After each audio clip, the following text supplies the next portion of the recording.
to watch all the craziness around me. You know what I mean? To just see it. And nothing sounds sane. Like the sanest person in the room yelling about how sane they are, and everyone else is crazy.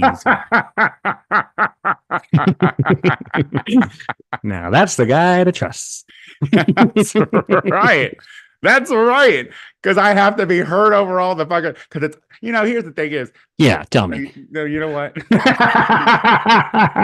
You know what? We actually did not have an argument, much to your chagrin. No, it was I loved it. I loved every minute of it. Before we got on the gas. Before we got on the YouTubes. But I'm going to tell you, YouTubes, she was needling. All right.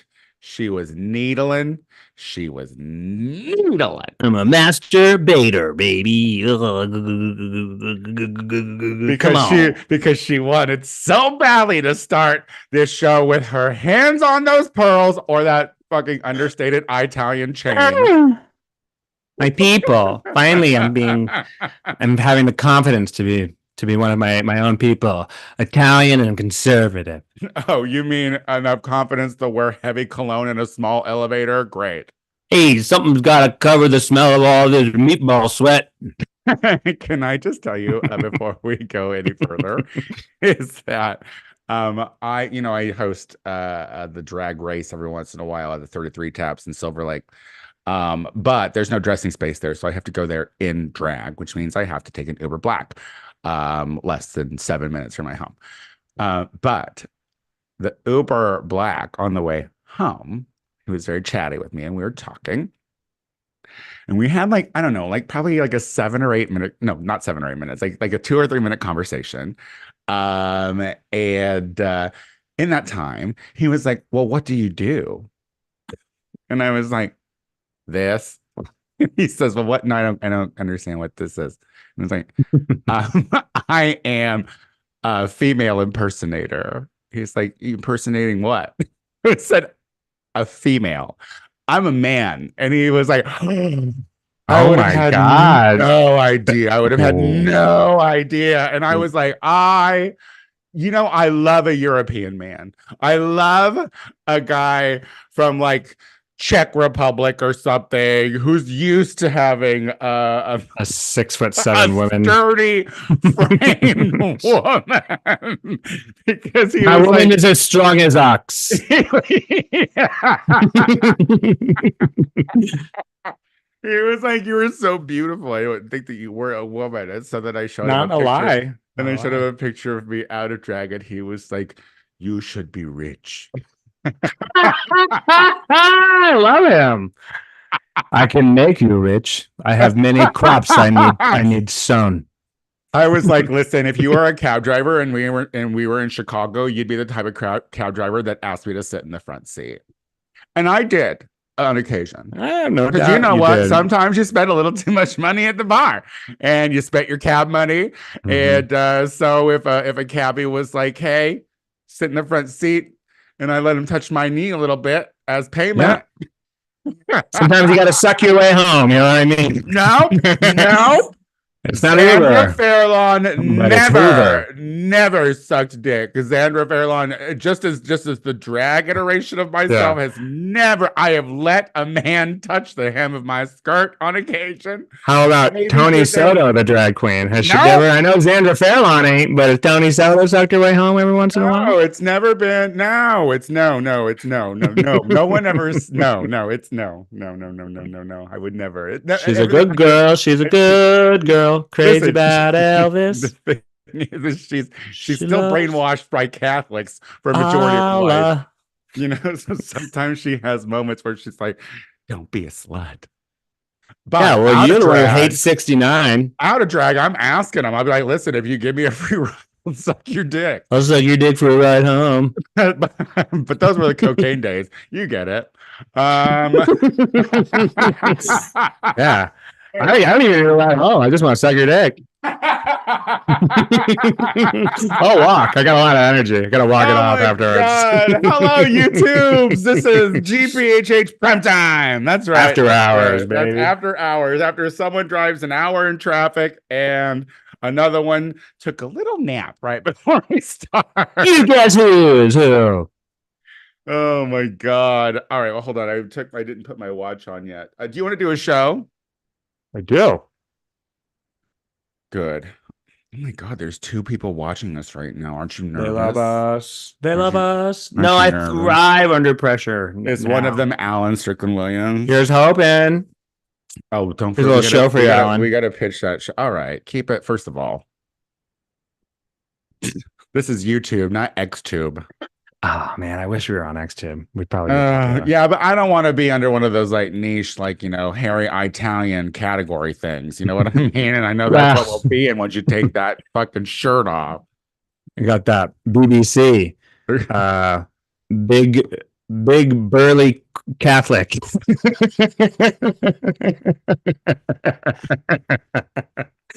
I love that porn.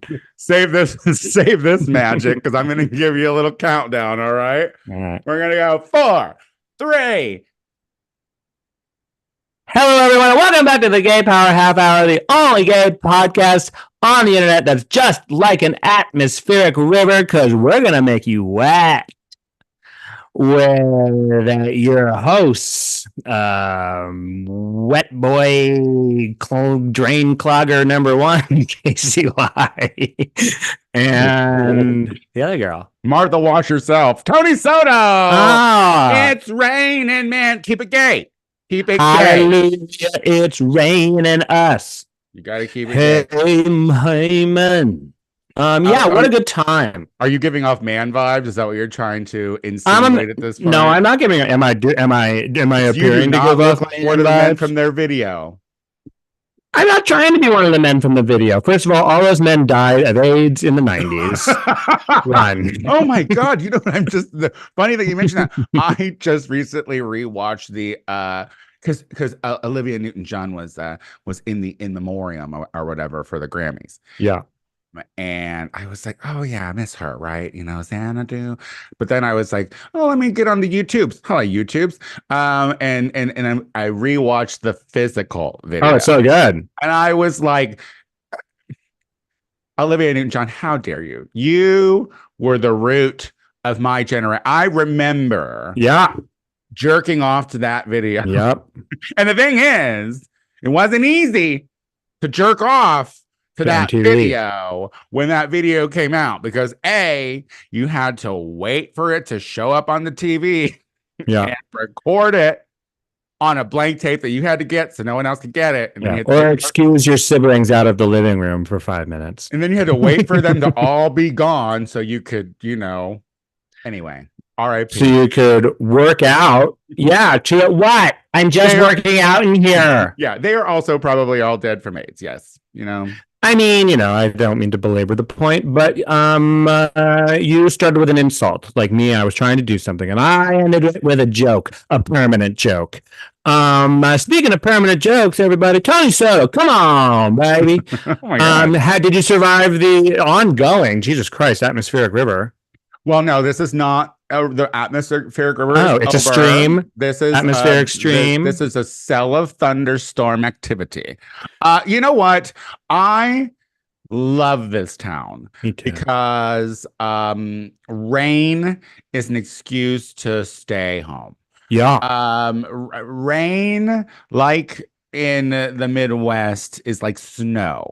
If it's to a point, because people will not go anywhere if it's and I'm not saying it's like just a little bit of rain. When we get an atmospheric river is a real fucking it's been thing. 3 days of pouring rain, but I feel like this isn't as bad as like last January. As you're saying this, I hear the rain get harder and harder, as if it's feeling tempted by a couple of homosexuals. So maybe we should not taunt it and its lack of destructive ways. I will say the only people who have seemed to lose their houses in this type of weather are the rich people in the canyons and the hills.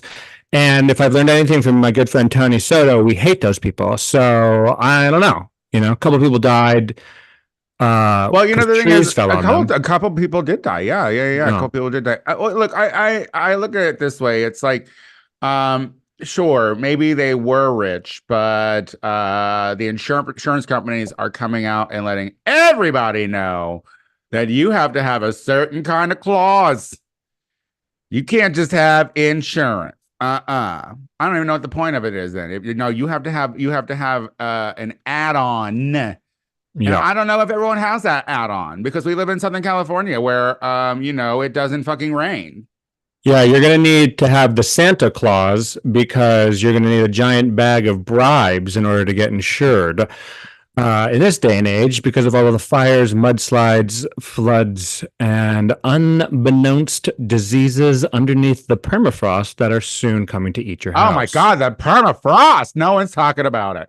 Are they whispering about the permafrost to you on the NPR? No, they're not talking about it. It's too scary. It's too scary for the norms. It's too scary for the norms. You got to get your real news here on the Gay Power Half Hour because really no one's going to tell you that you're going to die soon once the permafrost. Well, I'm the only one watching that kind of news that's telling you that. Casey's getting sung to sleep.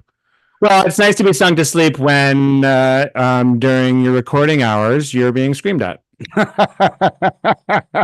Well, I need you to listen. Okay. But yes, the world is on fire as always, but we're here to break it down in just the most simplistic ways.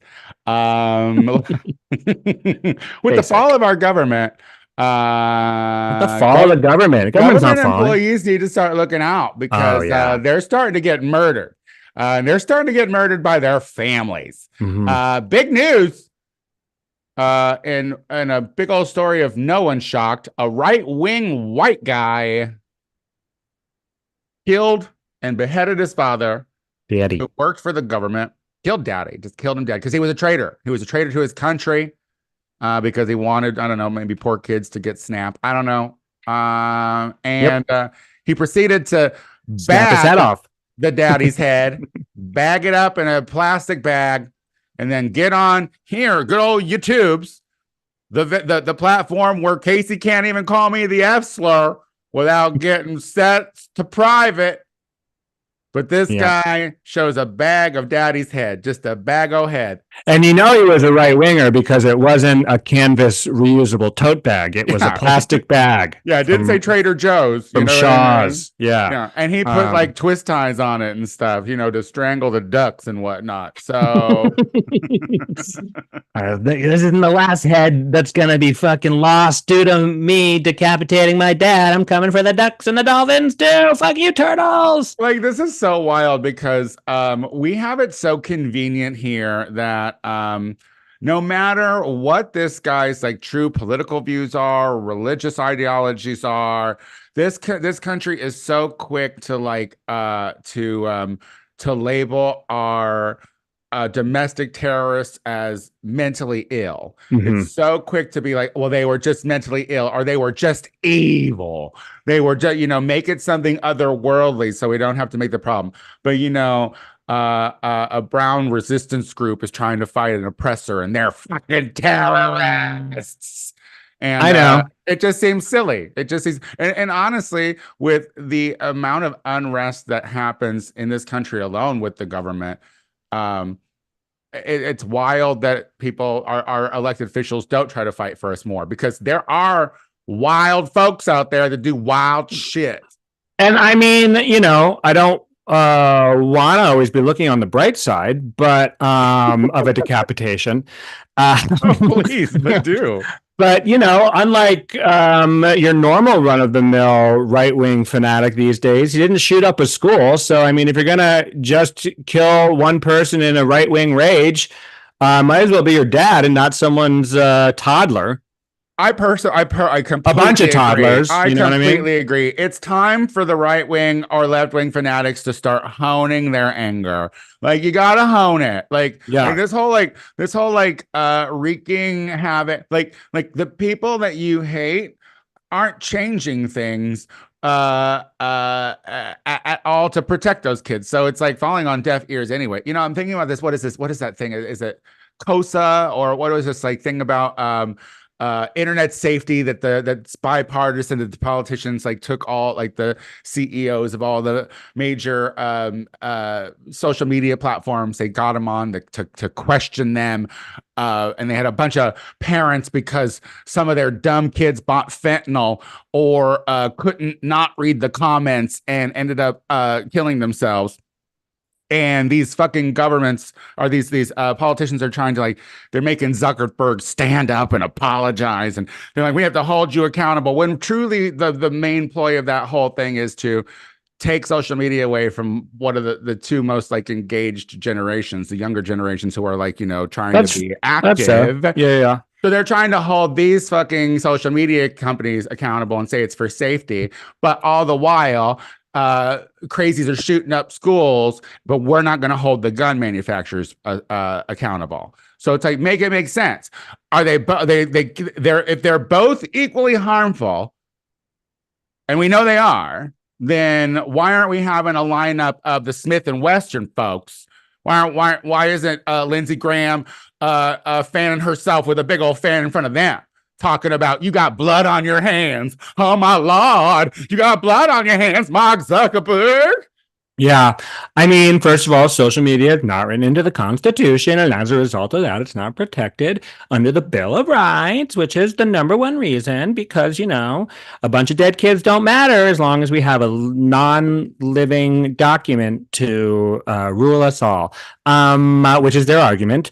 Yeah. But, and it's fucking bullshit. Yeah, I mean, it's a good, interesting point that, like, they want to take social media away from people who are using it for activism. I mean, it's undeniable that social media makes people, you know, the more they use it, makes people depressed and all of that shit. That being said, the world is making everyone depressed. But so, also, you know, it's like there's something to be said. My wall color looks so good on this.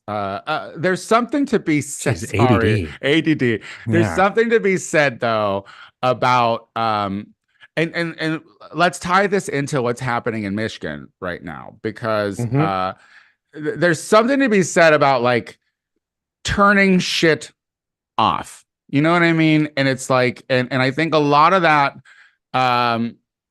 in the way, if we're holding companies and shit accountable, then we need to go into the houses immediately as well, because there's a lot of like, I've seen like people, you know, in my family and like family friends that have kids that will put a phone in their fucking toddler's hands the moment they fucking can, because it's like a passy, you know, it's like a fucking thing to distract them. But they're speaking of like guns and accountability and parents. Big news in Michigan, for the first time ever, a mother, and the dad is going to go on trial starting next week. Yeah. But a mother was recently convicted because of 4 counts of involuntary manslaughter because of her indifference to her son's mental health before he shot up and killed 4 or 5 kids. Yeah. In Michigan. In Michigan. And I can't remember if this is the people, these are the people who literally gave their fucking mentally fucking insane son a gun, and like, you know, and also like they're trying to take the school to account too, because it was just red flags everywhere. And I think that, you know, it's the, you know, the argument, like, all of these fucking right-wing nuts are all about parents' rights in schools. Parents' rights in schools. They can't read books. We have the say on what happens. Well, if you have the say on what happens and the government has no say, then you're fucking responsible when your fucking 13-year-old becomes a fucking mass murderer. Okay, that is absolutely your fault. That is no one else's fault but your own, and that you deserve all the fucking weight of the law coming down on you for that fucking reason, because you're demanding that you alone know how to raise your fucking kid, correct? Well, then don't raise him to be a mass murdering fuckhead. And if you do, then you're fucking held responsible for it. Yeah. And I mean, the thing is like, truthfully, let's just look at it like as a big picture. Adults on the whole are just failing children. Government, people, adults in government, in local government. I mean, like, look at Uvalde. Like, there were like those cops who literally did not go into that school because they were scared. I just watched a fucking documentary on the Pulse massacre. Those 49 people were murdered because those cops did not go in for hours. Yeah. The shooter was still in the bathroom killing fucking people, talking to them, and they didn't go in. Like and you look at like this situation where the kid was drawing pictures of dead bodies with bullets in their head, and teachers were like, we need to bring the parents in. And then literally the day he did murder, the parents were in, both the parents and the school were like, fine, he can stay here. They left. He killed people. And she was shocked. She had the nerve to be on the stand and be like, I don't think I could do anything different. Yeah. Oh, you mean the moment he told you he was kind of feeling a little blue, you could have been like, let's go to the park?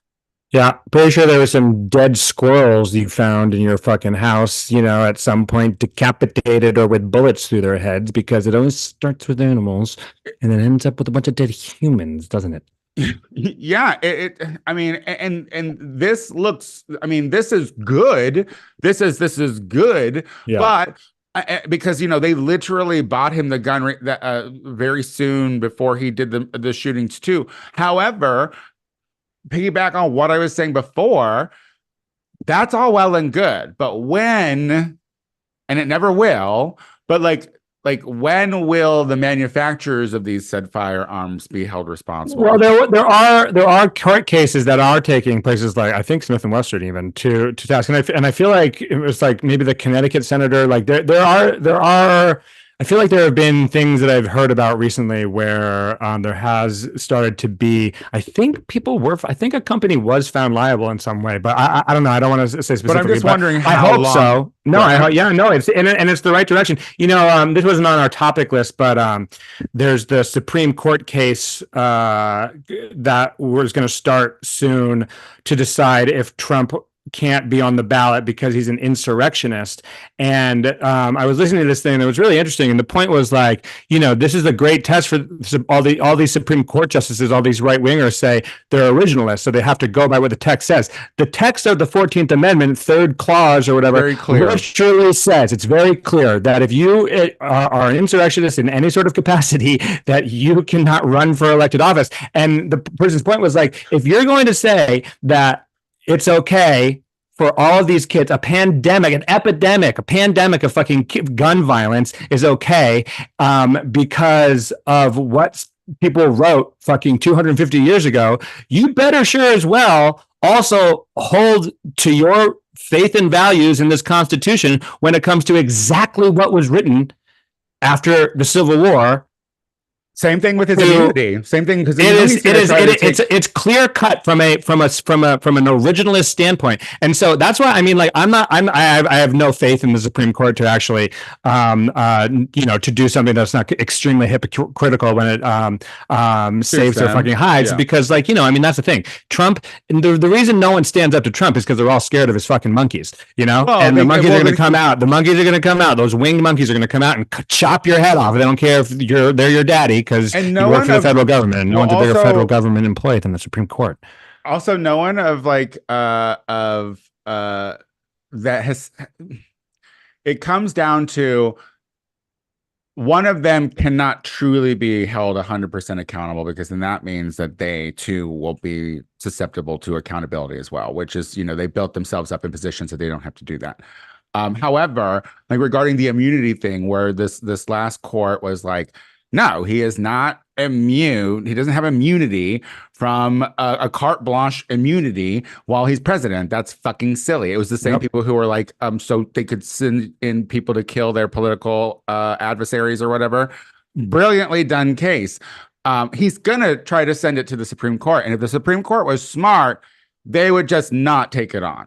They would let the last ruling stand, because if they do take it on, it's major. It's the same thing. It's the reason why, and I will say this now, and I don't usually say this, shout out to at least 3 Republicans in the House who know what constitutes impeachment, like what high crimes and misdemeanors means when it comes to impeachment, because the House was just embarrassed as fuck. The Republican majority was embarrassed as fuck because they've been talking about impeaching Alejandro Mayorkas for fucking months, it seems like, and they finally took it to a vote and they failed.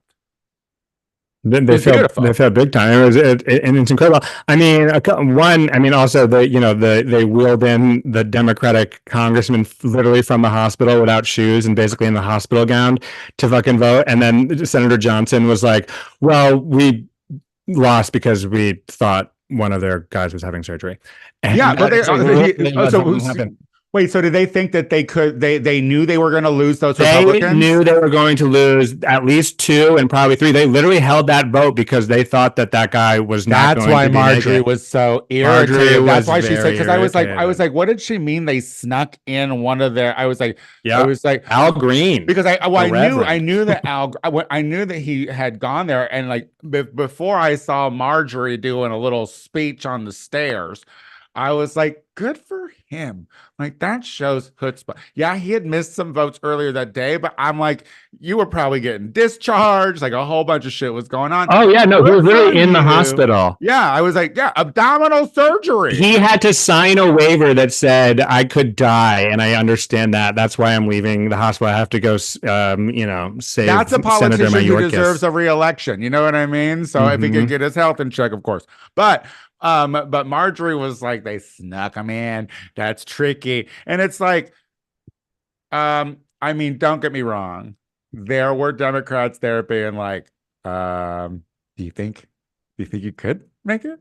Of course, You think you but could? also, I love him, and there are also Republicans who think that what really happened that it was that he was like hid in a closet, so like the Republicans thought he was at the hospital and like all this shit, and it's just like, well, they love it, they For love the a fun party, theory.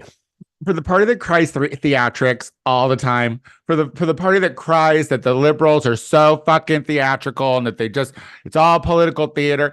These fuckers are the ones that are raised on professional wrestling. They do not think government is real. They like Marjorie's asking for the rules when she's ahead when she's going to be in charge of an impeachment manager. Like, come on. I mean, for a group of people who think a night out at the theater means getting a hand job at Beetlejuice, then yes, I do. I am not surprised when they don't recognize good theater when it exists. Yeah, and the other thing I was going to say on this is like I'm growing more optimistic about and I know we don't like to talk about it being Joe Biden's win, but I'm growing more optimistic about the Republicans losing very bad in the next election because they are a fucking mess. I mean, A mess, and it's only going to get bigger and worse as Trump. The fact that not only did the Mayorkas thing fail and they couldn't do their funding for Israel, they also what the fuck the was border I going thing. to say? They blew up the border deal. That was exactly what they want. And I do imagine that there are there are a lot of gettable Republicans on their side who don't love Trump, but they love all of the bullshit and all of the terrible, cynical, cruel things that are being done. And I can imagine some of them are like, I mean, it's a great talking point for Democrats and Biden to be like, we were giving you your cruel shit, and these people won't even let you have your cruel shit. So what do they want? And every debate is going to, between a Democrat and Republican is going to be like, why did you vote against exactly what your constituents wanted, exactly what they wanted? And it's clearly because Trump told you not. So you have no backbone and you're only going to do what Trump does and tells you to do. And I think there are a lot of people. There are a lot of people out there who do see through it. I don't think Americans are smart, but I do think they can see when the world. I don't think it's hard to see through something that's blatant. Yeah, they're literally saying it. Like he said it. Because and this is the thing. This is the type of politics that we are in now, where people can't even read shit or they make comments on shit before it's even released. Like we were getting snippets. We were hearing things. We were hearing that leftist liberal groups were upset. Like this is but nothing was released. We didn't really know anything until like yesterday, I think, or the day before. But Trump's over there being like, it's gonna be the worst. It's going to be the worst thing you've ever seen, the worst for this country. And it's like Mitch McConnell, who fought tooth and nail never to give Obama a win, is literally sitting here being like, I like this. And he hates the American people. Like, Yeah, he also hates Trump. Wants to see you suffer, as long as it pads his pocket. So if someone like that is like, it just seems like it's a major win for conservatives that they can't even accept.